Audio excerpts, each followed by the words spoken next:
Hi, I'm Leon with Audio Advice, and today we're going to show you how to adjust the cueing platform height on your Rega turntable. The reason you may need to make this adjustment is either the cueing platform is not raising the tone arm up high enough, or it's too high and you don't have clearance to actually track the record properly. So we've already made this one kind of out of whack already. So you're at the end of the record and you raise the tone arm lever up and the tone arm doesn't come off the record surface. So how do you fix that? First, you're going to want to take the arm and lock it down in its rest while you're making these adjustments.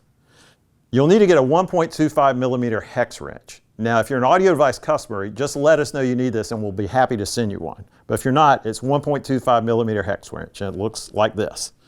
You'll see on the tone arm here, there's a tiny little set screw right here. So the idea is we're going to put the Allen wrench into that set screw,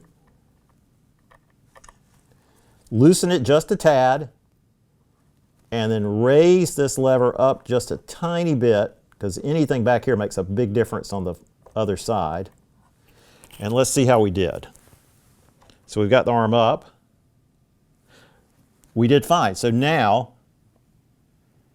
as you can see, it clears the record when we raise it up. Now the catch is, you could accidentally raise it up too high. And the test here is when it's in the lowered position, you want to see maybe 1/8 of an inch or so of clearance, which we've got here. Because if it's up too high, it might drag as it's tracking the record. That's it. It's pretty simple. If you found this video helpful, please give it a like and subscribe to our channel.